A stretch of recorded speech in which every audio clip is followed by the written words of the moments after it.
Hey guys, Professor Bell, Comic Book University. As Guardians of the Galaxy, issue number 2. This is an Infinity Wars tie-in. Okay, so definitely keep that in mind.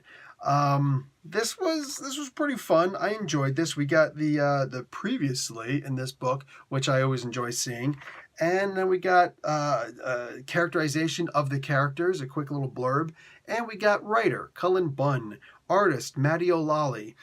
Color artist Federico Blee. Letters VC's Corey Petit. Sorry, trying to brush out my beard, my mustache.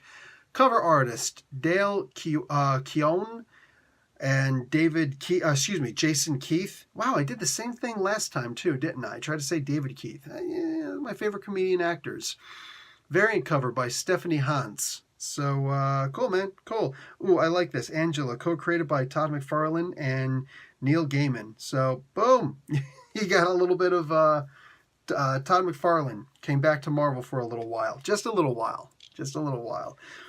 So basically, you just get a not necessarily a mindless battle, but it basically is a mindless battle that happens in the beginning of this. That's perfectly fine because it gives us a good reason to have some action in the book. You find out a little bit more about Loki, Agent of Asgard, and there's a really fun moment in here in the very beginning where he's talking to Angela, Kid Loki I'm talking about. I liked that.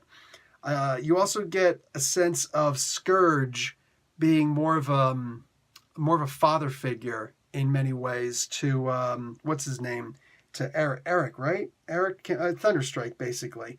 That was cool. I dug that. I definitely dug that. His name is Eric, isn't it? For crying out loud, what the frick is his name? You know what? I just don't even care anymore. Sorry, I lost interest. I just don't care anymore. No, I'm still looking in the beginning. Yep, Eric Masterson. Damn it, I knew I was right. You get a little bit of exposition from each of the characters, and that's mostly what this is a bit of exposition. You get a little bit more of what the characters can do, but you get a battle, and it almost seems pointless. It's just like the previous battle. Like it puts it into perspective. You get to see that the battle is more about, hey man, check this out. We're going to have a whole lot of blood and action and people beating up on other people, but it's not really going to go anywhere. And seeing the exact same thing happen in this issue kind of took away from what happened in the previous issue. So it's funny. Although I loved the previous issue, I loved issue number 1, I love it just a little bit less because I'm realizing that these battles that are happening here are just distractions. That's all that these battles are distractions. And it's like some of these characters are capable of teleportation, and I think that they should be teleporting their peeps out of here, you know? Just saying. Yeah, it is what it is. We get to see Gladiator go head-to-head with a Thor. Now, I know a lot of people are going to be asking me, whoa, what's going on? Thor died? It's hard to tell, especially when you look at the cover of the next issue, issue number 3, because that looks like our Thor.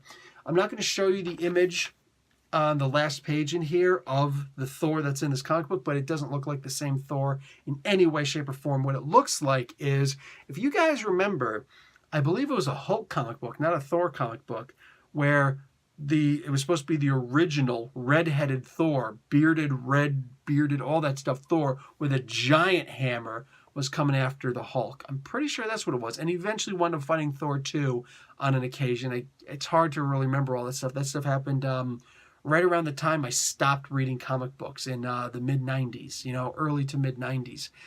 Yeah, it would have been the mid-90s. Anyway, so I remember reading it, but not actually buying the comic book. So it was more like a quick read in the comic book store before somebody said, hey, buy it or walk away. Psst, come on, man.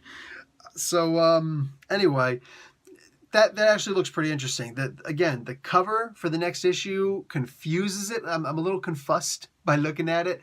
But yeah, I am kind of looking forward to this story because any Thor is a threat. Any Thor. So seeing Angela and everybody have to go up against him could be interesting. Also, I'm seeing bad things in the future for Throg. Not cool with this, man. Not cool with this. Mr. Bunn, let's have ourselves a conversation, shall we? Let's try and keep Throg on this side of the equation, this side of the life equation, all right? Anyway, that's it for me, guys. Professor Bell, Comic Book University. Class dismissed.